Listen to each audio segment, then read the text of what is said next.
So welcome to the Sega Does podcast, episode 6. We are here reviewing every single game ever released for a Sega console ever. Joining me Ever. as ever, that's right.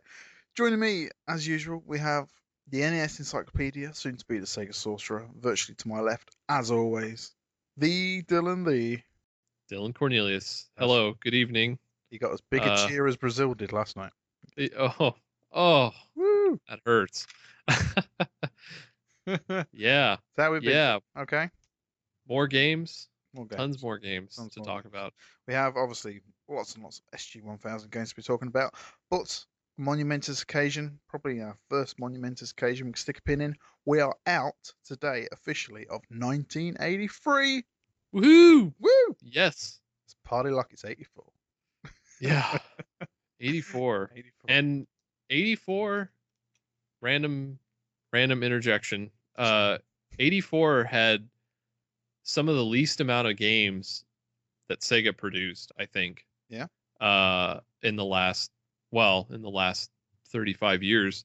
Yeah. Yeah, there's only about a 10 SG-1000 games or so, 10 to 12. And then I checked on their arcade output and there was only like 5 or something. I mean, I wonder if they were focusing a lot on developing the Mark III that year or something, but well, the crash didn't help either. It was like, ooh. Yeah, they probably were wondering what they were going to do because they couldn't bet all their money on the SG-1000 because it just wasn't doing that well. But no, so they did what they did best, and that's copy Nintendo. But yeah, we will get there sooner rather than later. So to start off with, we're going to go over the comments left after the fantastic, superfluous episode 5. Was that The Empire Strikes Back? That's right. Okay, so The Empire Strikes Back episode 5 comments. We have some really cool comments. Firstly, from Retro Luke. Sent us in a comment regarding the Dreamcast logo that we found in Monaco GP. That's right, isn't it? Yes. It was on one of the sailboats. Mm-hmm. He says, by the way, his first thing he said was, hey, decided to start playing these games along with you. And we encourage everybody to do that. Yes. You play these along with you so I could compare our views to these games. Golgo 13 seems pretty cool to me. We're going to get to that. So I'm looking forward to... cool to you. I'm looking forward to reading your thoughts on this. By the way, according to the site link below, and you can all go and check this out on the comment section of episode 5, the Dreamcast logo was designed with the idea of symbolizing the universe and the infinite power of human beings. I just think it looked cool.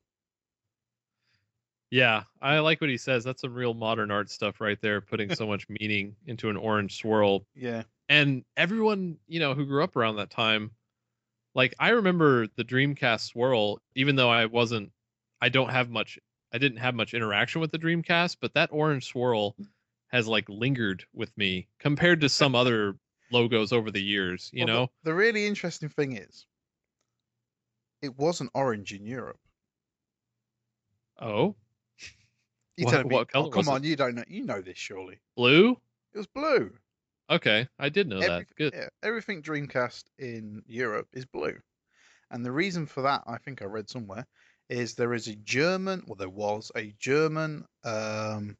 Germans, spoil it for everyone. The German telecommunications company had a orange swirl as one of their logos. And rather than change everything, they just changed the color. So everything to do with Dreamcast boxes, everything is blue and white. So, So the German telecommunications company wanted to release the infinite power of human beings over the airwaves. Sound familiar? Yeah. Yeah. Well, got to get it somehow. Got to get that power somehow, right, Germany? That's right. We also have a comment from, I think it's pronounced Psy, PSI, Psy, I don't know. PSI, yep. He said that he wouldn't mind playing Cuba, which was a reference to, you thought I said Cuba when I said Cuba was coming up. Taking down Castro sounds cool. Or Dragon Wang. Well, I can't wait to get to Dragon Wang.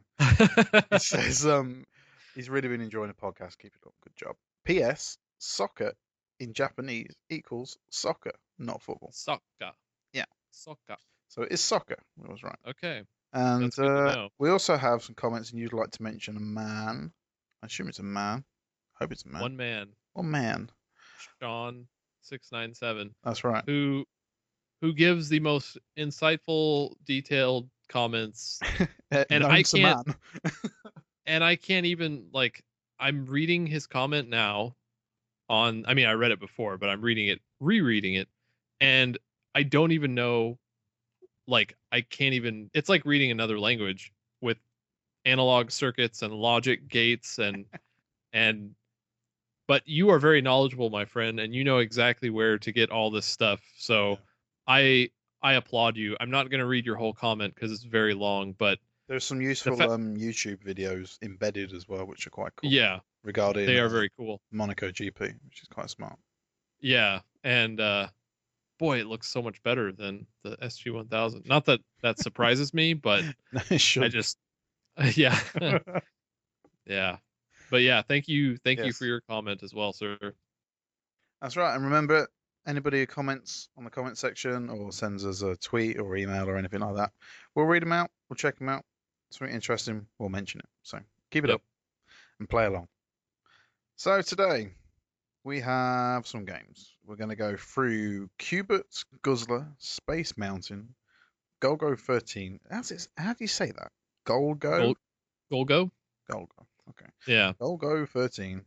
Orguss. Is that right? Orguss. Mm-hmm. Orguss. And we're going to finish off today on a high note with Pachinko 2. The sequel to the classic Pachinko. Yeah. Right. Yep.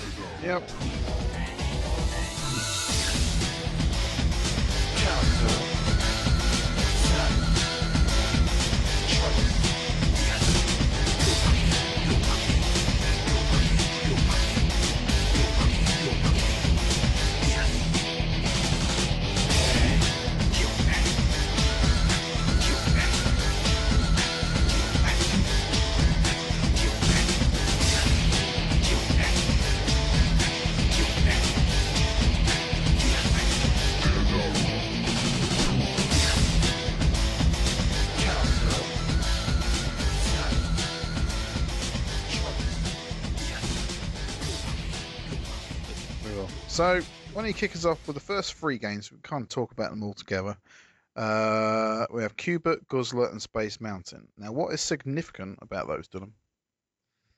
Well, they're part of an SG-1000 clone, we'll call it a SG-1000 clone for now, but it's called the Othello Multivision. Mm-hmm. And originally, kind of make a long article short, Sega made a computer-based system called the SC3000. I think we've mentioned it on previous podcasts. Yep.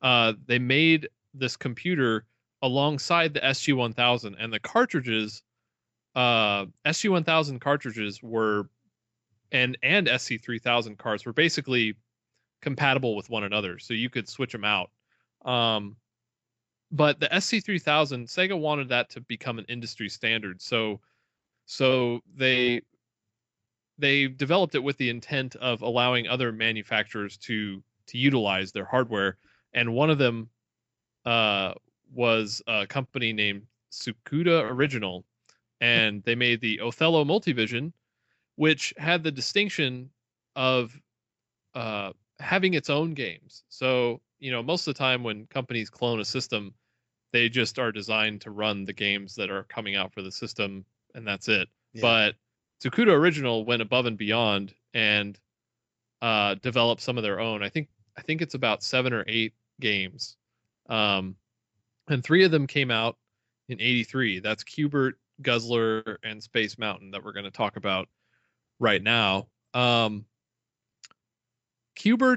is a surprisingly decent version of the game. It's really fast. It's like you really have to be on your A game to do it. It seemed faster than what I remembered as the original. Yeah, it's faster than the original. It's faster than the NES port, which is, I'm assuming, what probably a lot of people have played, Yeah. who are of our age group. And so, but the difference is I think that the Multivision had a joystick instead of a D-pad, which a lot of the later Qbert ports, with the D-pad controls are just awful because a lot of times they're not very responsive. Um, so Uh, so I think that's what makes this one succeed. But basically it's Qbert. If you like the arcade game, it's definitely watered down a bit, but you'll appreciate this version for what it is. yeah. Um, so that was pretty much all I had on Qbert. These I basically did little mini reviews of all these because Yeah. they didn't warrant full-fledged No. reviews. So Guzzler, apparently Guzzler was originally an arcade game, though I didn't find that out until after I wrote the review. But um, Guzzler is kind of weird. It's like a Pac-Man-esque game, but not. It's a maze game. I don't know. It's hard to It's it's hard to bizarre. explain. It is Yeah, bizarre. you basically play this little creature, little water creature who has to go around and put out bonfires, and uh, but you run out of water and you have to refill either by soaking yourself in puddles or just walking around the That's handy. screen. That's handy. Yeah, isn't that nice that puddles are everywhere? Um, little fire creatures emerge from the bonfires. You got to take care of them too.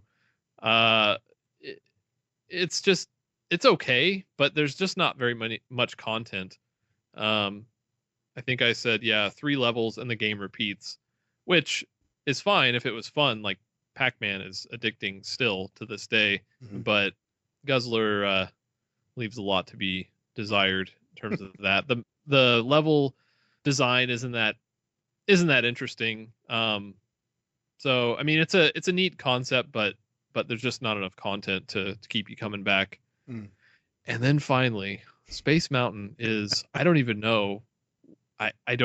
It's feels like a game from like the early 70s, like pre-Pong. That's what it feels like. Yeah. It's just it's so rudimentary and basic and poorly developed that it's just there's no reason to play it. You're this hovering green spaceship and you can't really move. You can only move like your cursor, and enemies just approach you. Like you can't do anything about it. They just come and you have to kill them, and they have to line up right in the middle of the cursor, or else you're done. And if they even come remotely close to you, you'll blow up, even if it doesn't look like they're shooting at you or anything. Uh, yeah, I called it the worst game I've played on the SG-1000. It Whoa. that's Yeah, it is. It's the worst game I've played. I Wow. guess you could call it technically not an SG-1000 game. Mm. And that's one thing I failed to look up, is to see if Multivision games were compatible on SG-1000 or if they only could be played on a Multivision. I didn't look into that. Mm. But yeah, this game is terrible. And why is it called Space Mountain? They should have known. I was gonna ask that because They should have known that. First of all, the cover looks exactly like Star Wars, just a complete and total ripoff. yeah. And so obviously there's Space Mountain, the Disney reference. They probably knew that. Maybe it was to entice people to buy it. There's no mountain in it. No, there isn't. It's in space. So does uh, what can you say? What can you say to that? It's just Yeah. yeah. Well, it's got an F, so that's what I said to that. That's fair enough. Okay. So Yeah. those are those three quite interesting little slice of history there. Yep. And Uh, apparently, well, Othello came programmed into the Multivision, and I did not review that. mhm.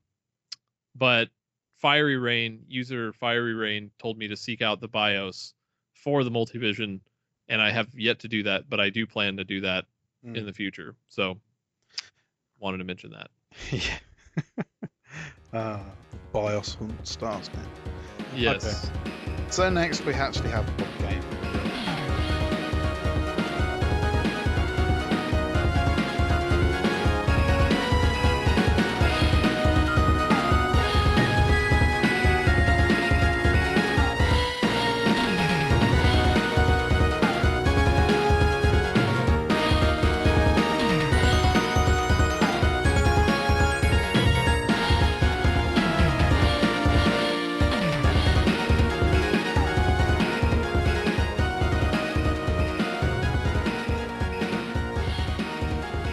This is very polarizing game, and I think we're going to disagree on this.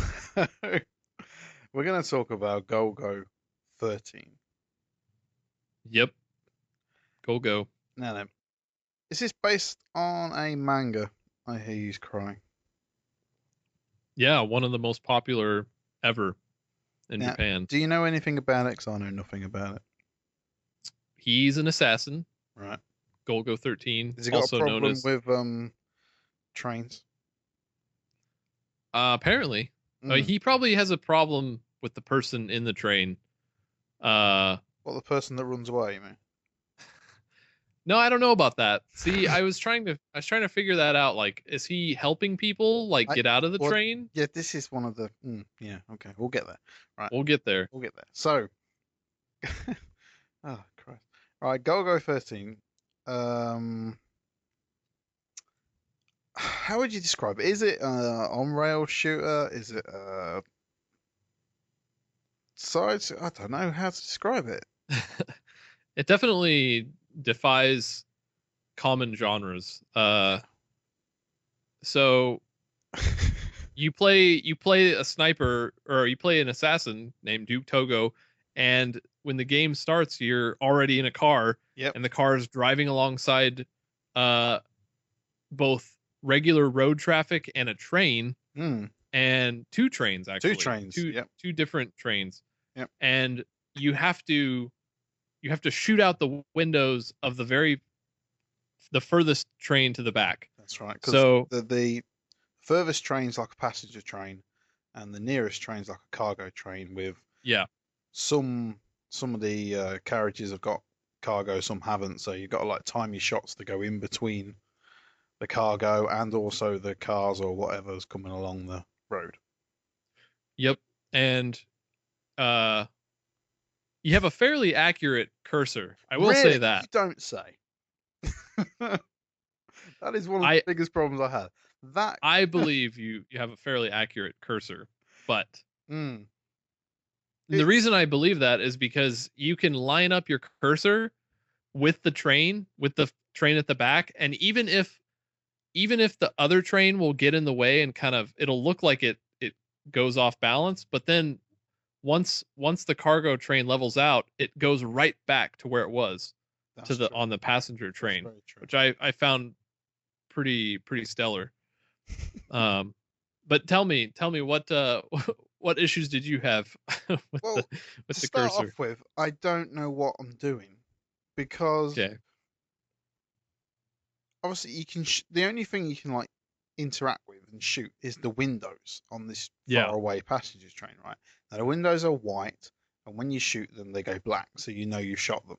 Okay. Now when you shoot them, a little stick man like jumps out, and it looks like he jumps out and runs away.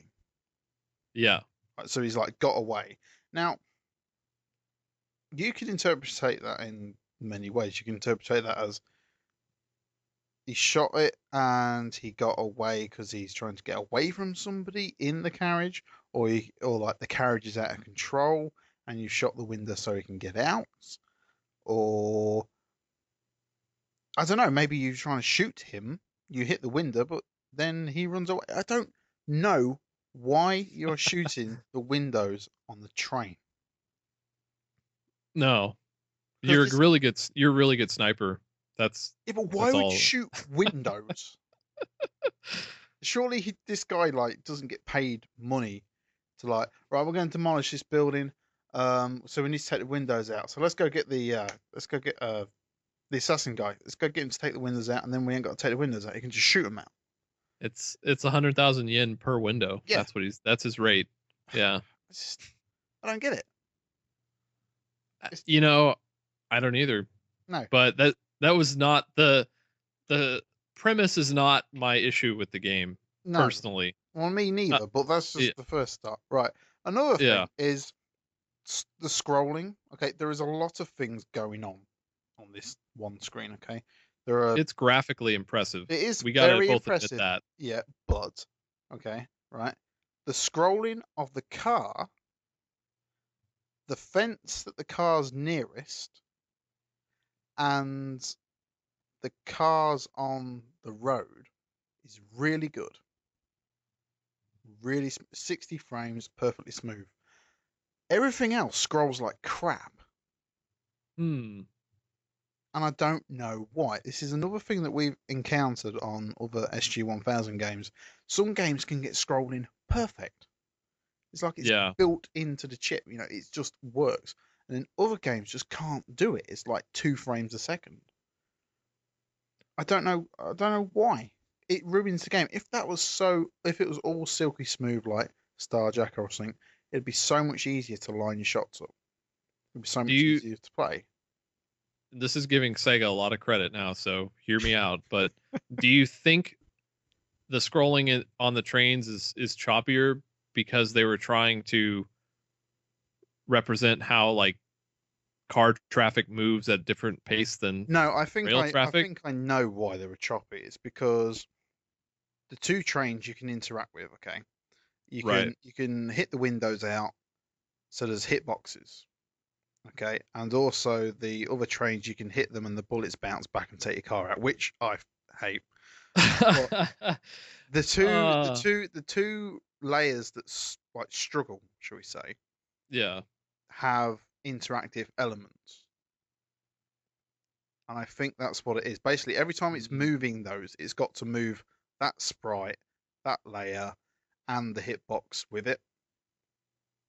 If that makes any sense. Yeah, no, that does. Yeah, that so does. they like slowed it down so the SG could keep up with itself, basically, because it is graphically very impressive. Yeah, and I think that if you think of even a non-programmer can understand that kind of logic, like, okay, this sprite's carrying a lot of information. It's got to know, it's got to change, it's got to know a hitbox, it's got to know when it's got to hit. It's not just going to be able to move like the row of fence can just go in one direction. It's pretty easy to understand. But also, I couldn't imagine playing this with a joystick. Because that's very true. I couldn't. Yeah. I just I didn't think how you lined your sights up was very good at all. Yeah, I thought it was okay in the sense that if you lined your sight up with the passenger train, it wasn't that bad. But if you were trying like if you were trying to move forward, I don't know if you noticed this, but like when Golgo would drive forward, like the train would slow down sometimes, and it would sometimes like go off the screen. Yeah. Like, and you're like, whoa, whoa, whoa. And so you'd have to like slow down driving wise to let the train catch up a little bit or something. It was weird.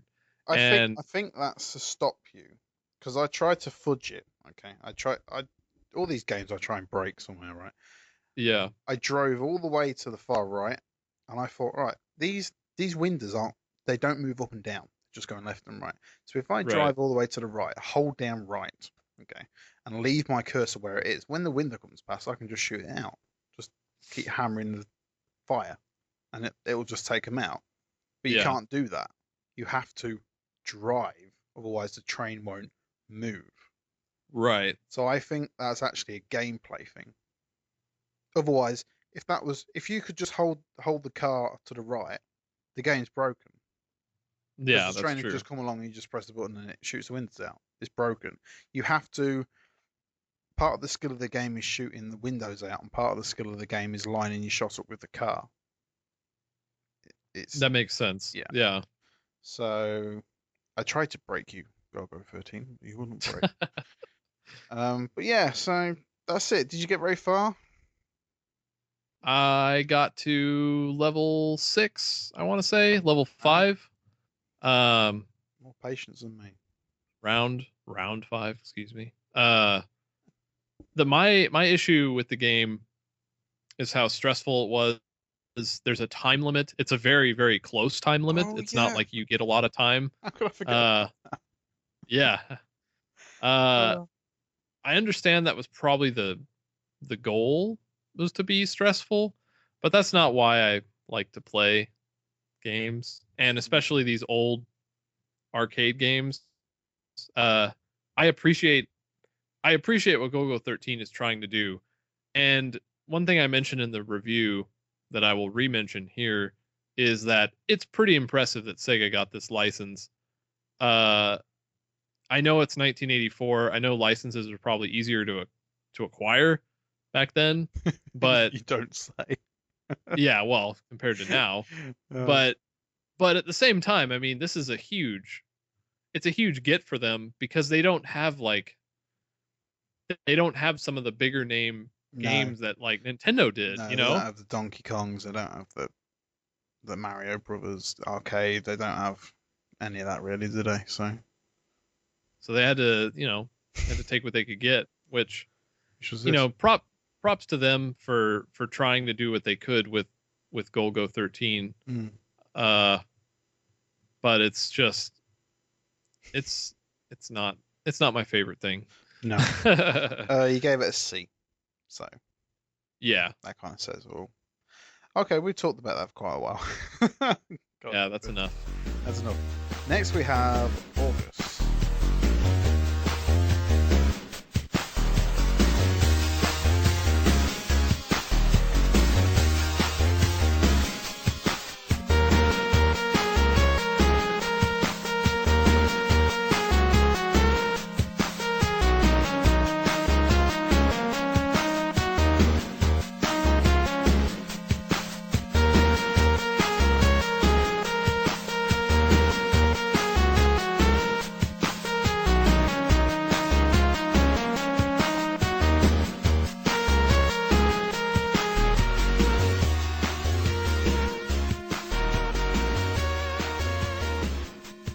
Orguss. I have no idea why it's called that, but anyway. It is our first side-scrolling shooter. Yeah, that's true, isn't it? Yeah, Hmm you're right. I was looking forward to this. I quite like my side-scrolling shooters. I'm not very good at them, but I quite like them. This is a pretty cool game. I enjoyed this Yeah, game. you like this one? I like this one, and it looks like you were just like, meh, maybe. Eh, yeah. Well, good. No, I want you to explain why did you like the game? It just works. It doesn't try to do anything crazy. Okay, it knows the limits of the system. It's got a few cool mechanics in it, like basically you're this transforming mech ship thing. Um, so you press one of the buttons, and you go from being a ship, spaceship, side-scrolling spaceship, a la R-Type, to a mech, a la Power Rangers. Um, and if you're the mech, you're slower, and if you're the spaceship, you're quicker. And you shoot things, and that's about it. And it looks nice, sounds nice. Well, it sounds nice. Probably doesn't sound. I don't know if any SG-1000 game sounds nice. Yeah. It's the worst sound chip in the world. Even games Sound I like. sound chip might be a little bit Oh yeah. generous. Uh, Noisemaker. Noisemaker. One of those little like Internal PC. cranky noise makers that is yeah. Yeah. Okay. Okay. I just liked it. It just worked. It was responsive. It was smooth. What was the problem? The problem Mr. is C minus. What was the problem? Mr. C minus. The problem with this game is that if you play as the robot, see, okay, the game gives you the option, right? You can be the robot who moves slower, Yeah. but I believe shoots faster, doesn't he? Billy. Yeah, he shoots faster. Yes. The robot shoots faster, Yep. but he moves slower. Yep. The starship moves quicker, but Mhm. he can't shoot as fast. Okay. The problem is the time limit. So you're given both these options, but if you play as the robot, you will run out of time. There is no getting around it. Yeah, but And that's it. That's brilliant. That's brilliant game design. Don't you see? See, if you're struggling, okay, you have to go as the robot. Yes, everything slows down, but you get more ammo. So, but why? But then it should have been like a special move or something. Well, it is. Like It's giving you like, all right, you're struggling a little bit, so we're gonna penalize you by slowing it down, but we're gonna give you a bit extra ammo. Yeah, I guess so. That's you're looking at it from the positive side, whereas I'm seeing it as like shouldn't even. My glass is always half full, don't I? There you go. Well, see, I'm looking at it from I'm really thirsty, so I drank half a glass of water and now it's half empty. Damn it. And I want some more. So I just think that they shouldn't even give you that option as like, oh yeah, change it to a robot whenever you want if they're not prepared to. It looks. I get what you're saying. Buttons. They've got to use them. Come on. They don't have to. They do. They really don't. And the gameplay, there's never more than 2 enemies at a time, which again, SG-1000, I get it. Starjacker did better than that. True. Vertically scrolling. I really like the backgrounds. I think the backgrounds are cool looking and very like and unlike 80s futuristic. They change a lot, which is cool. They do. They change. Each round is the same. There's only one round and it's the same over and over. Yeah. Kind of boring to me. So, it's not a terrible shooter, but it's not anything I'm going to, find my way back to over the years. I've just noticed something. The the box art for the game. Uh-huh. You saying that there's only ever 2 enemies on screen. Hey, yeah, and it's those guys. What's on the box? There's you and 2 enemies. It's not lying. It's completely honest. That's true. Very good. I didn't notice that. The scrolling is good as well. Yeah. The scrolling is good. Can't be a good scroll. But yeah, well, we're gonna have to disagree here. Oh, we don't necessarily disagree. I think I was happy to play this after playing Golgo 13. I think this should have got a better score than Golgo 13. Okay, well, I think they're both mediocre, but I think you were blinded by manga. Yeah, Orguss is based on Super Dimension Century Orguss, which is an anime. Right. Okay. What's the difference between anime and manga? Well, anime. Anime. Anime. If we want to get. I'm asking you the difference between anime and manga. I'm not getting into semantics here. Manga is when you read. It's like manga is when you is a comic, if you want to call it that, and then anime is the cartoon version, potentially of the manga, or it's just its own original thing, but it's Japanese animation, and then manga is Japanese comic. So that was a lot easier said than I should say that again probably, but okay. Right. So now we've had that little makeup. We will move on to something we can both agree with, and that is our final game today, Pachinko 2.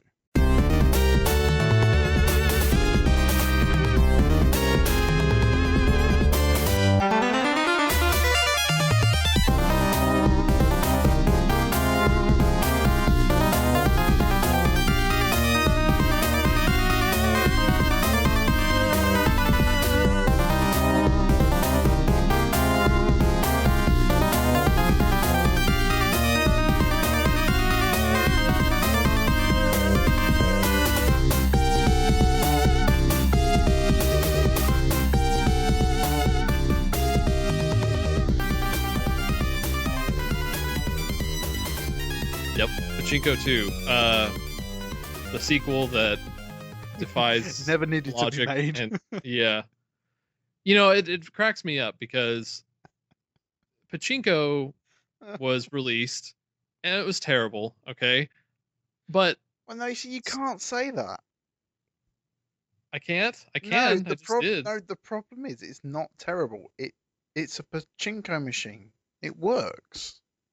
That's true. It's That's very just true. a stupid thing to have on a games console. Like you said before, it's like there's no money involved. It's just pointless. Yeah, that's true. That's what I mean by terrible is pointless. But Right. you're right. I should choose my words more thoughtfully. So Pachinko is probably the most pointless Yes. SG-1000 game, the first one. Yeah. And Sega Retro, which is a invaluable resource to me, speculates that Pachinko was recalled because of a bug that broke the game, which I never experienced. I don't know if I should be thankful for that, but maybe that's why it was so expensive, as we discussed last time. Right. Well, that was. I think their theory is accurate. Mm-hmm. They said that the Pachinko was recalled and re-released a few months later as Pachinko II, and I think that makes sense because Sega didn't release sequels to any other game, SG-1000 game, throughout the lifespan of the console. Okay. Pachinko II was put out really close to the original, like I said, a few months after. And then Pachinko is really hard to find, like 300,000 yen or something like that, I think is what I said. So regardless of what happened to the original, they re-released it as Pachinko 2. So now this is where it's like, no, we must put a Pachinko game out. Like that was their thought. It was like, oh, well, maybe we should just count our losses and just forget it. No, we will remarket this game as a sequel. We must put a Pachinko game out. That was Sega's thought process. And it is a thought process I will never understand. I don't know. I think it's the Pachinko 2. I think it's the same thought process as the amount of video pinball games there were in the mid 80s was a lot. Even I can remember my brother had an Amiga and so on and so on. One of the biggest games he used to, I won't say buy because nobody bought Amiga games, he just copied the disc. But there were just pinball games everywhere. And obviously that's more of a Western thing. And maybe there was a pachinko boom going on in the early 80s and this was one of the results. Well, Japan's economy was booming in the 80s, so that makes sense. Yeah. Probably people spending lots of coins at the pachinko parlors. That's right. But did you play this? Did you try this out? I did play this, but unfortunately I couldn't really find the differences. I mean, obviously the actual pachinko machine is different, and there are various different types. Kind of. I think it's just a little like bonus area in the middle that changes. Am I right in thinking that? Yeah. There's a little bonus area in the middle, and it's actually easier to acquire extra balls. More balls. Yeah. So 479. Wow. I know, isn't that nuts? Well, it's because of that bonus section they added. Yeah. It's like for those who aren't looking at the screenshot on the site, the bonus section is like this plane. Yeah. Where that if you land a ball on the top of that middle section, the plane starts opening up its wings and then closing them and then opening them. And when they're open, if you get a ball and land it inside the plane, you get an extra 10 balls. Well, it's really easy to just spam and just acquire a ton. And it made me want to be actually playing a pachinko machine so I could, exchange those balls for money. But I wasn't. So once again, what's the point? There's a little more variety in this one, which makes it obviously more worthwhile than the first pachinko, and maybe that's why Sega was like, maybe we should boost the content here. There's really not a lot here, which is wise on their part, but it's still it's still nothing. Like it's nothing. There is nothing there. No. No. Okay. So anyway, next time we'll have some more substantial games to talk about. Very true. Very true. Shall I go into them? Shall I list them? Yeah, let's have a little list. Well, we say more substantial. We lead off with Home Mahjong. Yay! But then they do get better. That one. Yeah. Oh, thanks. And then we got Load Runner, Safari Race, Champion Boxing, and Champion Soccer. Very timely. I know, Champion Soccer. I'm very excited to talk about, if only to relate it to the World Cup right now. That's right. Okay. So that's pretty much Shall we? it. Yeah. Shall we talk about comments? Some comments that people have left. Let's have a look at some comments. And so, what have we got? So, let's see. You wrote on Pachinko II that it was your favorite review so far. So thank you, sir. I don't know why, but I appreciate that. See, if you listen to the podcast and read the site, you get this whole different perspective about these reviews. So if you'd heard us talk about Pachinko 1, then the Pachinko 2 review would have been as entertaining as I found it. So yes, very true. Mr. Jeremy Parrish wrote on Golgo 13 that he's pretty sure the name Golgo 13 is a reference to Golgotha, which is the hill where Jesus was crucified. And he went into very specific details. That the place would be pronounced Gorugosa in Japanese, and Golgo 13 is Gorugo Sachin, which would explain the use of a skeleton wearing a crown of thorns as the series logo. So I looked it up, and indeed, Golgo is a reference to Golgotha, and 13 is a reference to the number of people at the Last Supper, including, the 12 disciples and Jesus, obviously. So I thought that was pretty cool. You, Mr. Parrish, if you're listening, thank you. And Retro Luke liked Golgo 13, by the way. Well, he said he would have given it a B-. What? Which is substantially higher than what I would have given it. But Retro he Luke. liked that it. Come on. He liked that it added new obstacles in each new stage, and it's aesthetically pleasing, and it has a decent level of difficulty, which puts it above the other C-level games for him. So, yeah. So he liked that. I hate the internet for what I'm doing now. It's like, what the hell are you talking about? Oh dear. I want to know what you thought about Orguss, Retro Luke. You tell us. Write it in the comments. I want to know. Yeah. Sean liked it. Or no, I'm sorry. He said he would have freaked seeing Orguss as a kid. Yeah. And so, it obviously has some sort of sentimental value based on the anime, but but once again, not so good. No, in my opinion. Yeah.